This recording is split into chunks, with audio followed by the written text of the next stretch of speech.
can use and ish you don't want to miss. So happy Tuesday to everyone. We kicked off a new week, and I'm gonna bring you something that's really interesting that I found today on blacknews.com. You know, here at Relationship Entertainment TV, we like to bring you the positive news, and definitely reflecting positive news for our people, African Americans.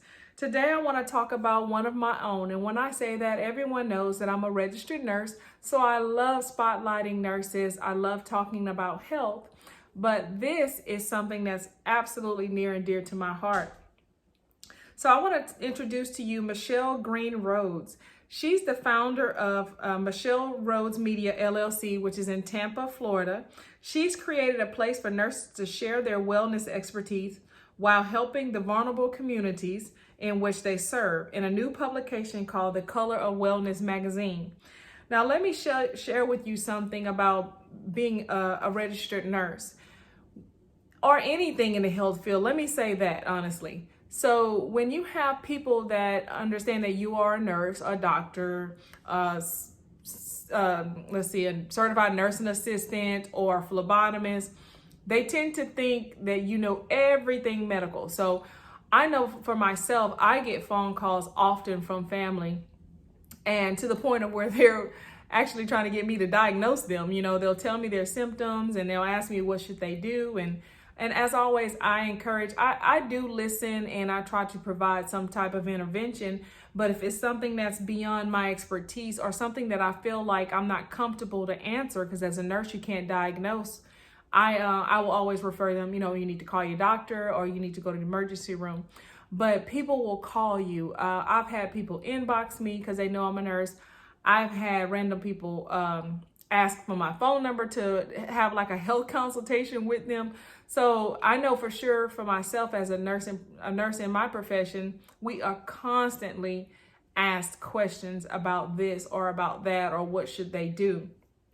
So when I heard about this magazine where nurses can go in there and talk about their expertise, for example, I did the operating room for a number of years and the med-surg floors, oncology and neuro. So I get those type of questions and I'm able to explain it to them.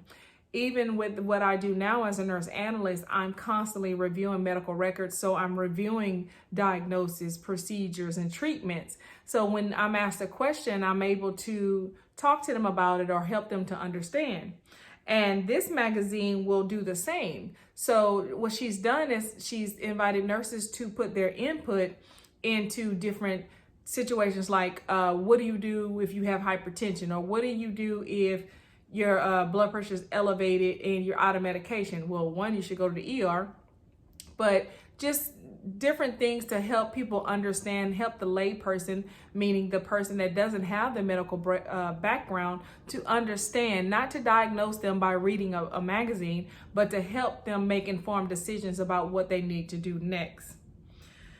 The problem is that we can no longer work silently or not make time outside of work to educate our communities. And this is true. So when you work a 12-hour shift or you work an 8-hour shift and you finally get home, and then also with COVID, it's a little difficult to have those meetups where you can discuss health and wellness. I know some of the community centers here where I live, I can only speak to the community I live in, they often have classes to talk about how to manage your diabetes. And they'll have a nurse professional to come in and speak with people about managing their diabetes or hypertension, COPD, or whatever chronic illness they may have. The Color of Wellness production is an effort to reach the masses and educate in a more impactful way. The voice of issues such as health equity and health inequality must continue to be amplified. This is per Miss Rhodes. So she is the creator, just to remind you, she is the creator of this magazine. Although the healthcare industry is attempting to address these issues, it continues to go largely unnoticed. And again, that is true, because you think about it, when you go into the hospital and let's say you find out that you just got diagnosed with hypertension. So the doctor comes in, he talks to you about it, and he's giving you all of this information that you're having to absorb in a short amount of time. You are having to completely change your whole lifestyle. the way you eat, the way you take your medication, or how often you have to take it, or is it reducing your workload at work? So many different factors that's gonna not only affect you, but affect your family. So then you have the nurse that comes in and tries to reiterate all of that again. After the doctor walks out, she's coming in, she's trying to educate you and preparing you to leave and have this new lifestyle once you get home. Once you get home, you're trying to remember all of this information, and maybe you forget. Maybe there's something that you didn't remember you couldn't eat or you couldn't do. And most people will try to turn to the internet. They'll try to find the information, and there are some good websites out there that will help you.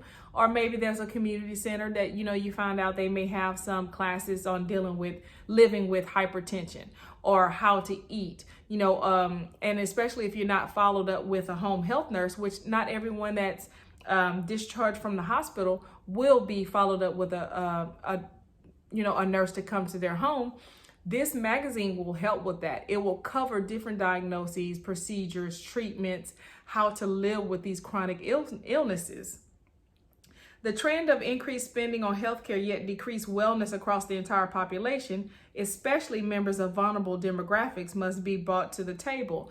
So that's another thing we have to think about. So let's say you don't have insurance, or you're the population where you can't get to the healthcare. This is not to replace the healthcare, but it's to give you a little more information, resources, things that you may need that your community would normally offer. But again, like I said, because of COVID, you're not able to go to the community center where there's a community nurse there, a community health provider there, where you can, from what I understand here, and I can only speak to where I live, the community centers are directing people to the hospitals because, of course, they don't want everybody piling up and crowding up at the local community clinics.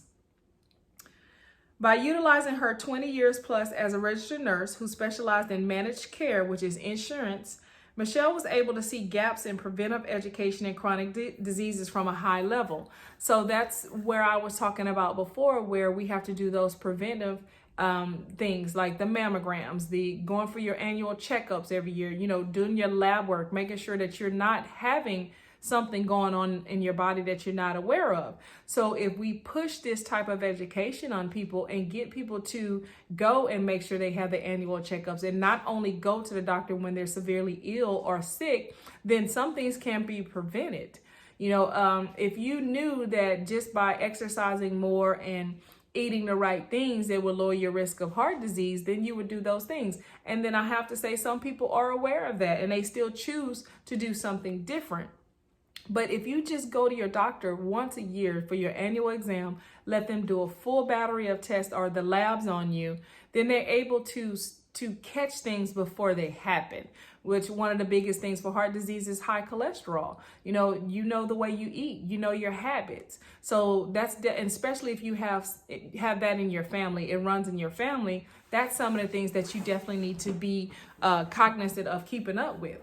For me, unfortunately, it's brain aneurysms. My grandfather had it, my mom had it. So every year, me and my brothers are supposed to go and get checked. We have an MRI done every year.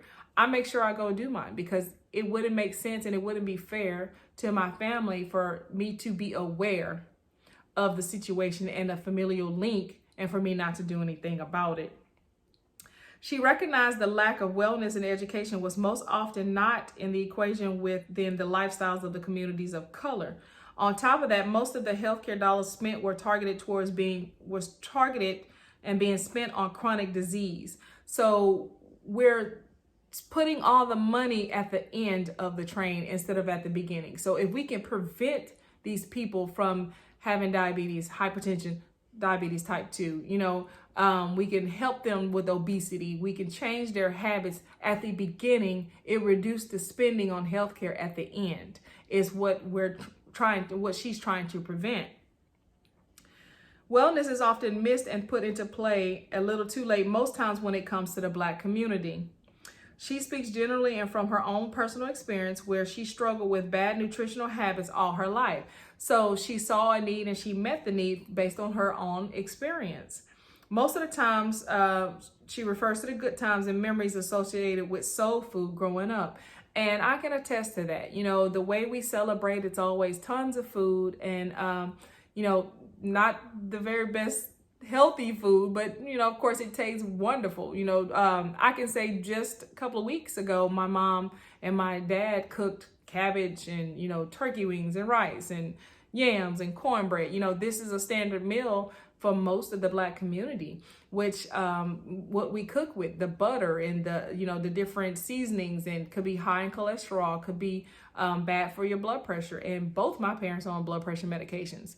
So what she's saying in this is to let's educate people at the beginning and try to prevent them from getting there at the end. You know, if you change your habits now, then the chances of you growing up being obese, you know, if you're feeding your children nutritious meals and not all of the Happy Meals and McDonald's and, you know, things of that nature, then most likely it'll help them. Well, it'll definitely help them when they grow up and their eating habits. And that's a difficult one for me because you want your kid to get, you know, what all the other kids like and eat. You know, my son loves macaroni and cheese. Literally, he can eat it every day. You know, but as he was actually diagnosed with high cholesterol, and that was shocking to me. It made me feel very bad because, like, I try my best to cook things that are good for them, but I do let him have his mac and cheese, and I do understand that that runs and on both sides of his family, paternal and maternal sides. So that was something that I had to change and go switch it to a vegetable-based pasta, you know, in order for him to indulge in the things that he liked to eat. So I'm really proud of this magazine, and I'm excited that it's offering an opportunity for nurses like myself to write articles about, you know, wellness and how we can educate people and educate the masses of health and their health concerns and help guide them in the right direction. So to get in touch with additional information about the RNterprise Academy, Michelle Rhodes Media LLC, or for partnering with her for advertising opportunities, you can send inquiries to colorofwellnessmag@gmail.com. So I hope this was very informative to you, and I apologize for looking down, but I was trying to make sure that I hit all the points on the article that I found. I'm super excited to see something like this come out because it is difficult to try to educate people on wellness and preventive medicine, you know, and once you're in the hospital, it's too late. So let's make sure we're getting those annual exams. You know, just a reminder, I know everybody is very tired of the whole COVID thing, but you know, they keep talking about these new strands and how possibly the vaccination may not cover those. So just please take care of yourself. Remember to wash your hands, keep your face covering on, and keep social distancing. Stay healthy, and I will see you on Thursday. Again, this is Felicia Dortch with the news you can use and the ish you don't want to miss. Bye.